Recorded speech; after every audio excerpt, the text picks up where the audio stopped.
Sheikh chilli का काम में मन नहीं लगता था।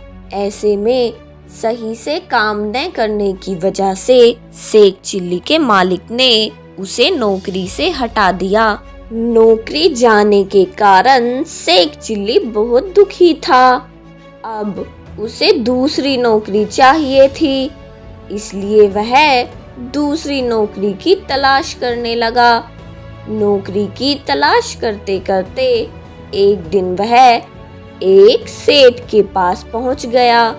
उसने सेठ से नौकरी मांगते हुए कहा कि मैं बहुत गरीब हूँ, मेरे पास जेब खर्च के भी पैसे नहीं हैं, इसलिए मुझे कोई भी काम चलेगा, बस आप मुझे नौकरी पर रख लें। वह सेठ बहुत चालाक था, इसलिए वह शेख चिल्ली को नौकरी पर रखने के लिए राजी हो गया।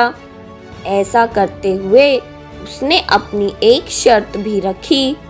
उसने शेख चिल्ली से कहा कि मैं तुम्हें नौकरी पर रख लूँगा, लेकिन उसके लिए तुम्हें एक इकरारनामा लिखकर देना होगा।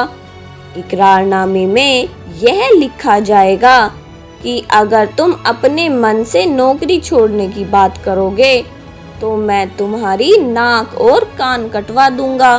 शेख चिल्ली राजी हो गया, लेकिन उसने भी एक शर्त इकरारनामे में लिखवाने को कही।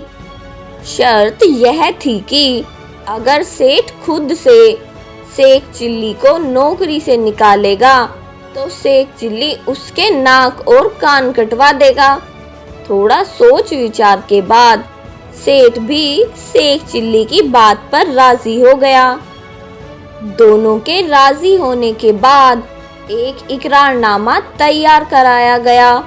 उस पर दोनों के हस्ताक्षर लिए गए ताकि भविष्य में कोई अपनी बात से पलट न सके। इसके बाद शेख चिल्ली सोने के लिए चला गया।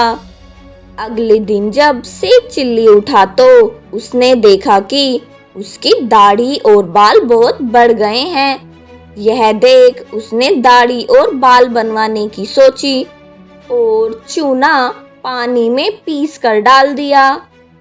तभी सेठ वहां आया और उसने चूने वाले पानी से अपना मुंह धो लिया। सेठ की पत्नी ने भी उससे अपने बालों को धो लिया। नतीजा यह हुआ कि इससे सेठ के चेहरे पर खुजली और जलन होने लगी। उसकी पत्नी के भी सारे बाल गिर गए। यह देख सेठ बहुत नाराज हुआ। उसने शेख चिल्ली को डांटते हुए पूछा, यह क्या है? इस पर शेख चिल्ली ने जवाब देते हुए कहा कि मैंने तो इकरारनामे के खिलाफ कोई भी काम नहीं किया है, तो फिर आप मुझ पर क्यों चिल्ला रहे हैं? शेख चिल्ली के इस जवाब पर सेठ शांत हो गया और आगे कुछ न कहा। अगले दिन शेख चिल्ली ने एक बैग लेकर उसमें पत्थर भर दिए और उसे सेठ के ऑफिस में जाकर रख दिया। यह बैग बिल्कुल वैसा ही था जिसमें सेठ अपनी जरूरी किताबें रखा करता था। जब सेठ ने वह बैग खोला तो वो उसे देखकर दंग रह गया। बैग में किताबों की जगह पत्थर भरे हुए थे। यह देखकर सेठ के ऑफिस के लोग भी हंसने लगे। इस बात से सेठ को शर्मिंदगी हुई। अब उन्हें यह अंदाजा हो गया था कि जिसे उन्होंने नौकरी पर रखा है वह चालाक और तेज दिमाग वाला है और वह उनके इकरारनामे वाली योजना का जवाब इस तरह से दे रहा है। इकरारनामे के मुताबिक शेख चिल्ली को हर रोज घोड़े को चरा कर भी लाना था। एक दिन जब वह शेख चिल्ली घोड़े को चराने लेकर गया था तो वह खुद एक जगह पर सो गया और घोड़े को अकेले ही चरने के लिए छोड़ दिया। रात को जब शेख चिल्ली सेठ के घर वापस आ रहा था तो उसे रास्ते में एक सौदागर मिला। सौदागर ने शेख चिल्ली से घोड़े को बेचने के लिए कहा। शेख चिल्ली और सौदागर के बीच 40 रुपए में सौदा हुआ। इस पर शेख चिल्ली ने सौदागर से पैसे लेकर घोड़ा उसे दे दिया, लेकिन घोड़े की पूंछ काट ली। सौदागर को घोड़ा बेचने के बाद रुपए और घोड़े की कटी हुई पूंछ लेकर शेख चिल्ली सेठ के पास पहुंचा। सेठ के पास पहुंचते ही शेख चिल्ली जोर जोर से चिल्लाने लगा। सेठ ने जब उसके रोने और चिल्लाने की वजह पूछी तो शेख चिल्ली ने घोड़े की पूंछ दिखाते हुए कहा, एक चूहा घोड़े को अपने बिल में खींच ले गया। घोड़े को बचाते हुए बस उसकी यह पूंछ मेरे हाथ में रह गई।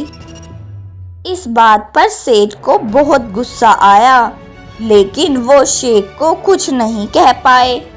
वजह यह थी कि इकरारनामे के मुताबिक अगर वह शेख चिल्ली को नौकरी से निकालता तो उन्हें शेख चिल्ली से अपने नाक कान कटवानी पड़ती।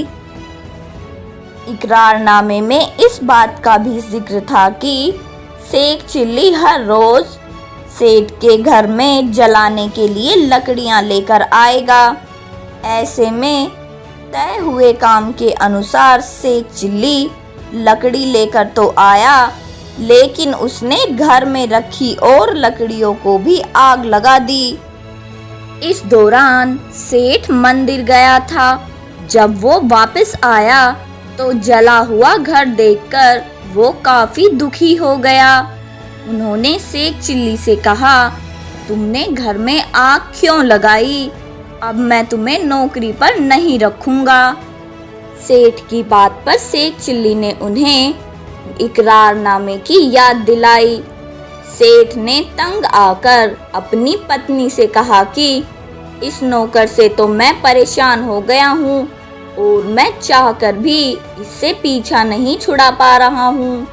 सेठ की परेशानी देखकर उसकी पत्नी उसे सुझाव देती है कि मैं अपने मायके जाने की तैयारी करती हूँ। आप मुझे छोड़ने के बहाने मेरे साथ एक बक्से में सारा सामान भरकर यहाँ से निकल चलिए, फिर हम यहाँ दोबारा लौट कर आएंगे ही नहीं और आपको इस नौकर से छुटकारा भी मिल जाएगा। जब सेठ और उसकी पत्नी आपस में बातें कर रहे थे तो शेख चिल्ली छुपकर उन दोनों की बातें सुन रहा था। वह पहले से ही जाकर उस बक्से में बैठ गया जिसे सेठ अपने साथ ले जाने वाला था।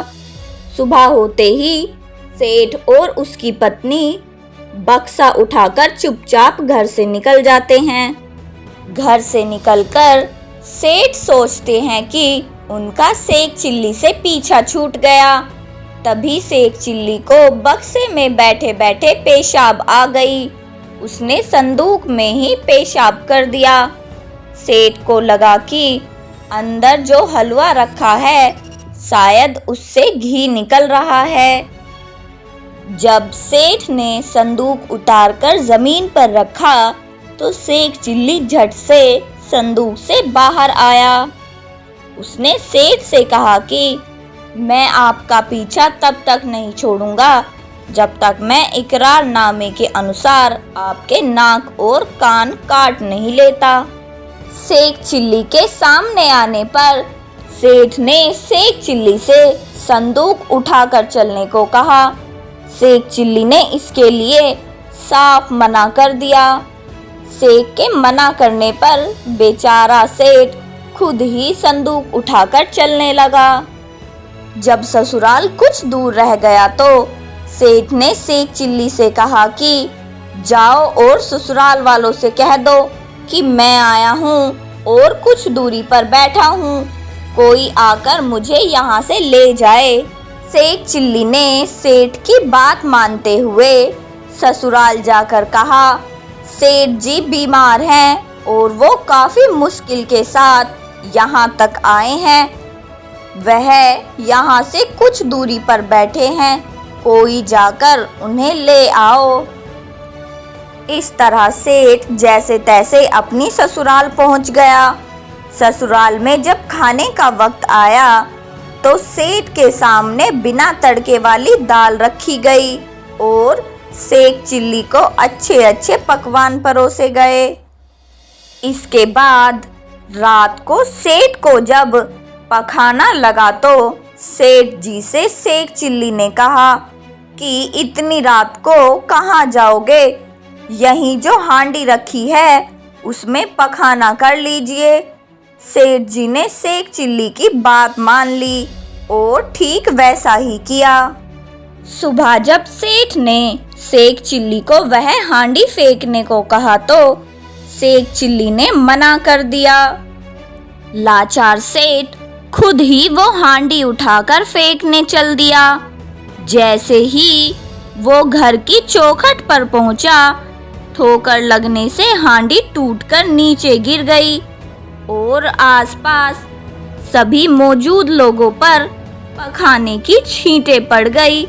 इस पर सभी लोग सेठ से दूर होकर थू थू करते भागे।